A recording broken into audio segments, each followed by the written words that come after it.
무엇이 필요하고 무엇을 알아야 되고 무엇을 좀 더 파봐야 되겠구나. AI가 등장하면서 학습 능력 자체를 갖출 수 없다는 거죠. 한국이 여기서 의문의 일성을 거두게 된다는 겁니다. 공부가 필요한 이유는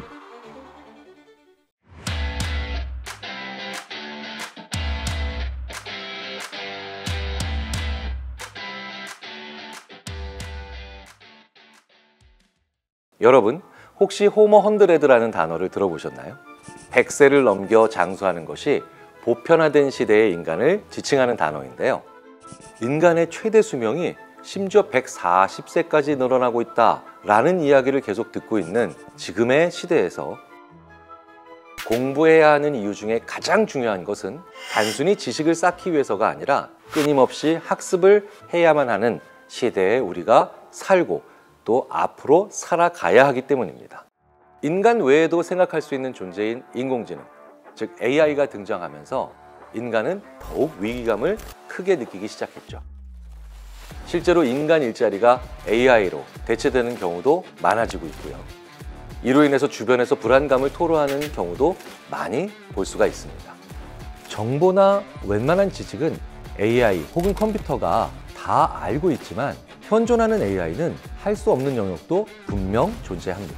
컴퓨터는 모른다는 대답을 하기 위해서는 여러 처리 단계를 거쳐서 답변해야 하지만 인간은 이런 과정 없이 모른다는 답을 바로 도출해낼 수 있죠. 이게 바로 메타인지 능력. 이런 메타인지 능력을 키우기 위해서 공부하는 자세가 그 무엇보다도 필요한데요. 현대 사회는 이제 에듀케이션의 시대가 가고 러닝의 시대가 온다는 다소 역설적인 상황에 처했다는 것을 우리가 인식할 필요가 있습니다. 에듀케이션, 러닝, 무슨 뜻일까요? 우리가 일반적으로 학습을 영어로 러닝이라고 하죠. 그리고 교육을 영어로 에듀케이션이라고 합니다. 그런데 이 둘의 상관관계가 굉장히 재미있는 측면들이 많다는 거예요. 예를 들어 볼까요? 초, 중, 고 때 교육, 즉 에듀케이션 이걸 받지 않으면 학습, 즉 러닝하는 능력 자체가 성인기에 떨어지게 된다는 겁니다. 요즘처럼 매일같이 새로운 세상과 정보를 접해야 하고 계속해서 급변하는 세상사를 경험해야 되는 이런 사회에서는 그걸 깨닫는 능력, 즉 무엇이 필요하고 무엇을 알아야 되고 무엇을 좀 더 파봐야 되겠구나 라고 하는 학습 능력이 그 무엇보다도 필요한데요. 참으로 역설적이게도 초, 중, 고등학교 때 너무 교육을 안 받으면 나중에 학습 자체가 불가능해지고 학습 능력 자체를 갖출 수 없다는 거죠. 재밌는 건 한국이 여기서 의문의 일성을 거두게 된다는 겁니다. 사실 의도치 않게 우리가 영문도 모르고 신의 한 수를 둔 것이다 라고 표현해도 크게 무리가 없는데요. 초등학교부터 중학교 과정까지는 의무 교육을 받고 있고 고등학교 과정은 대학 입시를 중요시하는 문화가 있기 때문에 거의 반강제적으로 10대 시절의 대부분을 학교에서 보내게 되는 것이 우리나라의 현실입니다.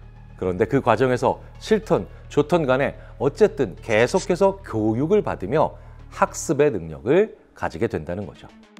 우리나라의 고등교육 이수율은 2023년 OECD 평균 41%에 비해서 13.5% 정도 높은 수준입니다.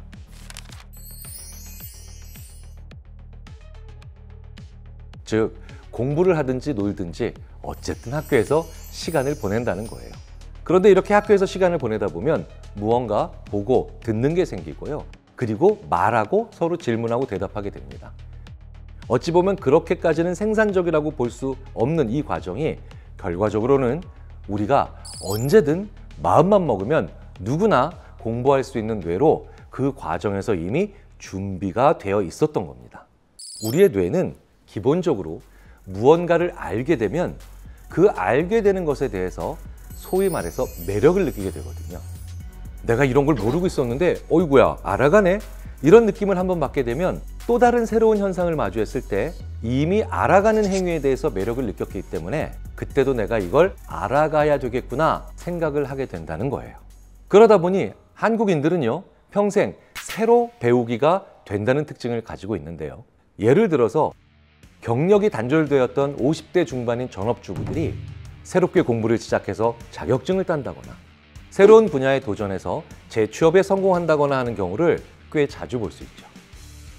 이게 바로 상당 부분이 10대 시절 학교에서 보내며 새로 배우기가 평생 가능한 뇌로 자연스럽게 만들어졌기 때문이라고 관련 분야 연구자들은 보고 있습니다.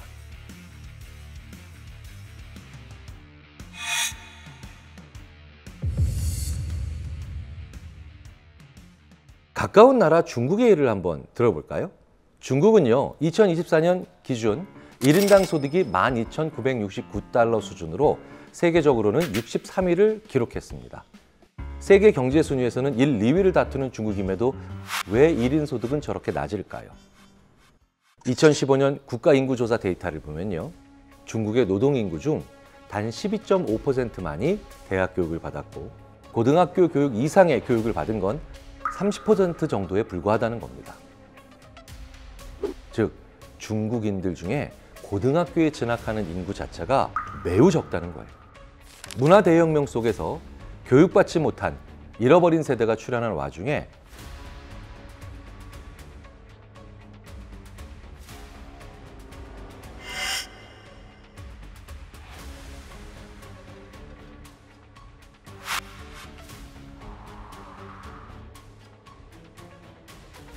저임금과 낮은 토지 가격, 그리고 정부의 지원을 노리고 유입된 외국인 투자 기업에게 중국은 단순 노동 인력 측면에서 최고의 선택지였고, 한때 애플의 아이폰을 생산하는 팍스콘의 조립 공장 라인이 들어오기도 했지만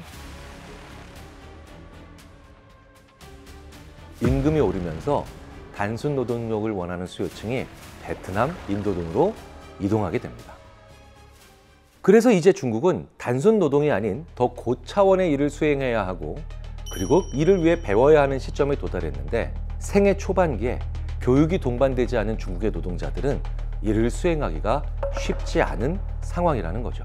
배움이 있어야 임금도 오르게 되지만 교육받지 못하고 성장한 중국의 잃어버린 세대는 학습 방법도, 학습 기제도, 학습 동기도 모두 갖추고 있지 않기 때문에 일정 수준 이상의 업무를 수행할 수도 없게 되는 그런 악순환을 반복하고 있다는 겁니다.